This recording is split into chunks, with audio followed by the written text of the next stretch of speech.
Halo pemirsa, selamat datang kembali di NoHub News. Bayangkan sebuah komputer yang bisa memecahkan masalah dalam hitungan detik, sesuatu yang butuh miliaran tahun bagi superkomputer biasa. Itulah komputer kuantum, teknologi yang menjanjikan revolusi, tapi juga mengancam keamanan digital kita, termasuk password yang kita andalkan. Akankah komputer kuantum menyelamatkan dunia atau menghancurkan privasi kita? Jangan lupa subscribe NoHub News terlebih dulu agar selalu mendapatkan notifikasi update terkini. Mari kita eksplor lebih jauh lagi. Komputer kuantum adalah jenis komputer yang memanfaatkan prinsip-prinsip mekanika kuantum bidang fisika yang mempelajari perilaku partikel subatomik seperti elektron dan foton.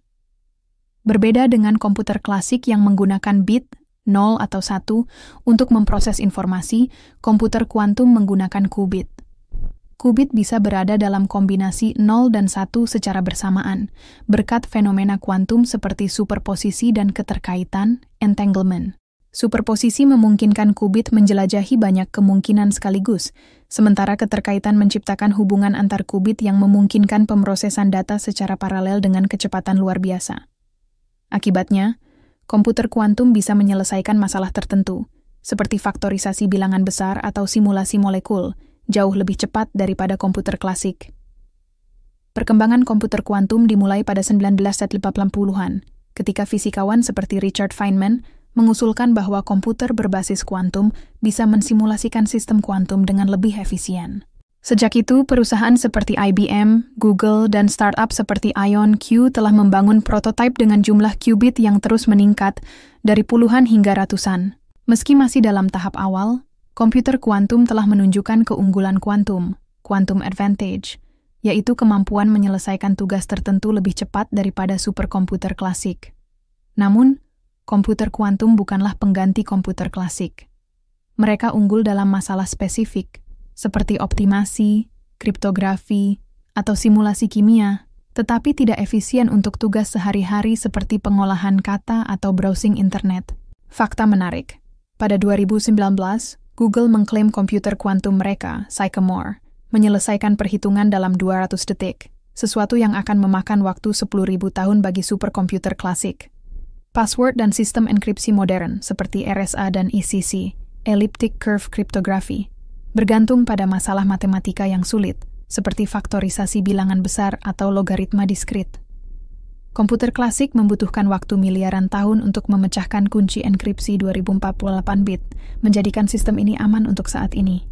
Namun, komputer kuantum mengubah segalanya. Algoritma kuantum seperti Shor's algorithm dapat memfaktorkan bilangan besar secara eksponensial lebih cepat daripada komputer klasik. Misalnya, sebuah komputer kuantum dengan beberapa ribu qubit yang stabil bisa memecahkan enkripsi RSA dalam hitungan jam atau bahkan menit. Ini berarti sistem keamanan yang melindungi perbankan online, komunikasi rahasia, dan data pribadi bisa menjadi rentan.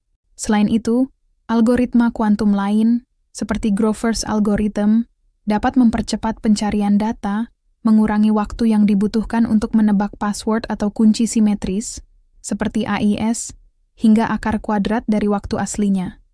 Meski dampaknya tidak sebesar Shor's algorithm, ini tetap mengancam keamanan sistem yang bergantung pada kunci pendek. Ancaman ini dikenal sebagai harvest now, decrypt later. Penjahat siber bisa mengumpulkan data terenkripsi hari ini seperti email atau transaksi bank dan menyimpannya hingga komputer kuantum yang cukup kuat tersedia untuk memecahkannya. Ini menjadikan keamanan data saat ini berisiko di masa depan, bahkan jika komputer kuantum belum mencapai skala penuh. Fakta menarik. Para ahli memperkirakan bahwa komputer kuantum yang mampu memecahkan enkripsi RSA bisa tersedia dalam 10 hingga 20 tahun, mendorong perlombaan global untuk mengembangkan kriptografi tahan kuantum. Meski mengancam keamanan, komputer kuantum juga menawarkan potensi luar biasa untuk memajukan ilmu pengetahuan dan teknologi. Penemuan obat. Komputer kuantum bisa mensimulasikan interaksi molekul dengan presisi tinggi, mempercepat pengembangan obat untuk penyakit seperti kanker atau Alzheimer. Ini bisa menghemat miliaran dolar dan tahun penelitian. Optimasi sistem. Dari logistik hingga manajemen energi, komputer kuantum bisa menemukan solusi optimal untuk masalah kompleks, seperti mengurangi emisi karbon atau meningkatkan efisiensi rantai pasok. Kecerdasan buatan. Algoritma kuantum bisa mempercepat pembelajaran mesin, memungkinkan AI untuk menganalisis data besar dengan lebih cepat dan akurat.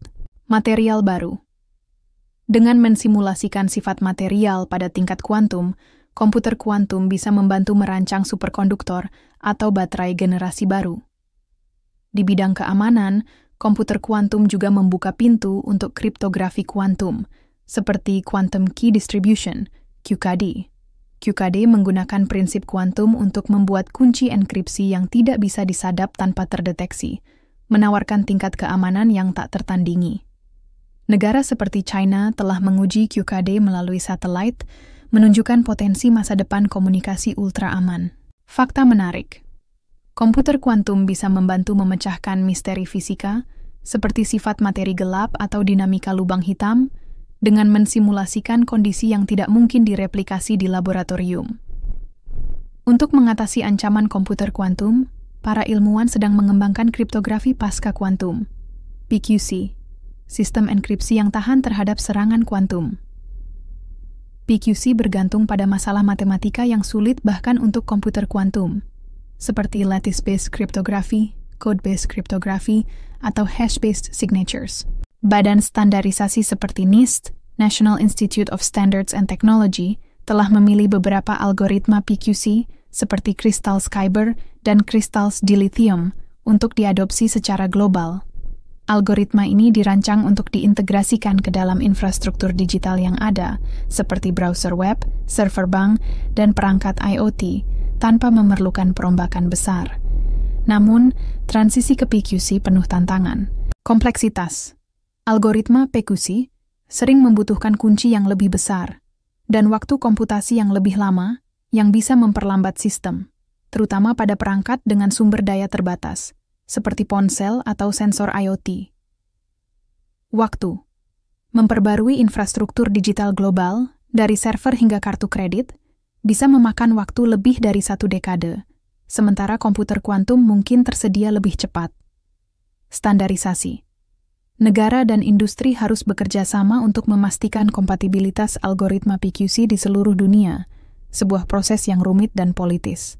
Selain PQC, teknologi seperti QKD dan quantum resistant blockchain sedang dieksplorasi untuk melindungi data sensitif.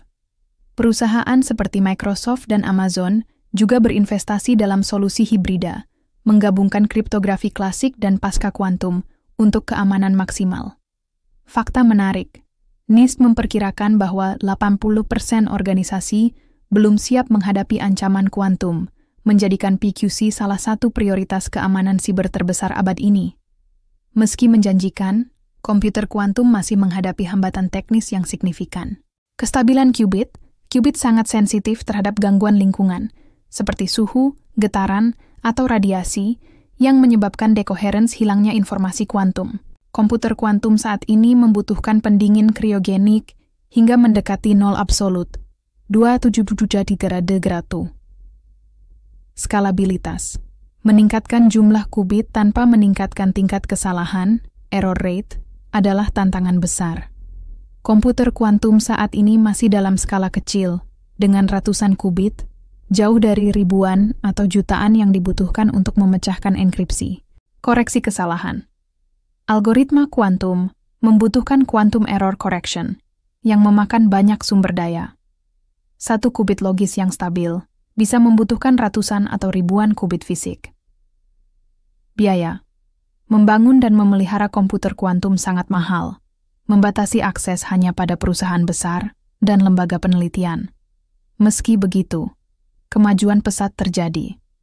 Teknologi seperti trapped ion qubits, superconducting qubits, dan photonic qubits terus diperbaiki. Dengan perusahaan seperti Quantinuum dan D-Wave mendorong batas-batas inovasi. Kolaborasi antara akademisi, industri, dan pemerintah juga mempercepat pengembangan, dengan negara seperti Asia, China, dan Uni Eropa menginvestasikan miliaran dolar dalam penelitian kuantum. Fakta menarik. Komputer kuantum saat ini lebih mirip kalkulator awal 1940-an daripada PC modern, menunjukkan bahwa kita masih di awal revolusi kuantum. Komputer kuantum adalah pedang bermata dua, mereka bisa merevolusi ilmu pengetahuan dan teknologi, tetapi juga mengguncang fondasi keamanan digital. Ancaman terhadap password dan enkripsi hanyalah permulaan. Jika tidak dikelola dengan baik, komputer kuantum bisa memperburuk ketimpangan teknologi, dengan hanya negara atau perusahaan tertentu yang mampu memanfaatkannya. Namun, optimisme tetap ada.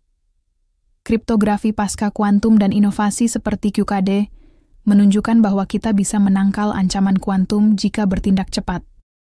Selain itu, potensi komputer kuantum untuk memecahkan masalah global dari perubahan iklim hingga pandemi menjadikannya investasi yang layak untuk masa depan. Pertanyaan etis juga muncul. Siapa yang akan mengontrol komputer kuantum? Pemerintah, korporasi, atau komunitas ilmiah? Bagaimana kita memastikan teknologi ini tidak disalahgunakan, misalnya untuk memata-matai atau merusak infrastruktur digital? Bisakah kita mendemokratisasi akses ke teknologi kuantum agar manfaatnya dirasakan semua orang? Fakta menarik. Komputer kuantum mungkin suatu hari memungkinkan simulasi alam semesta itu sendiri, memberikan jawaban atas pertanyaan filosofis seperti mengapa kita ada. Pada akhirnya, komputer kuantum adalah cerminan ambisi manusia untuk melampaui batas-batas pengetahuan dan teknologi. Tantangannya adalah memastikan bahwa revolusi ini membawa kemajuan, bukan kehancuran. Dengan kolaborasi global dan inovasi yang bertanggung jawab, kita bisa memanfaatkan kekuatan kuantum untuk masa depan yang lebih aman dan cerah. Itu tadi NoHub News. Jangan lupa subscribe, like, komen, dan share. Tulis di kolom komentar. Apakah kamu takut komputer kuantum akan memecahkan password kita, atau excited dengan potensi revolusinya? Sampai jumpa pada update berikutnya.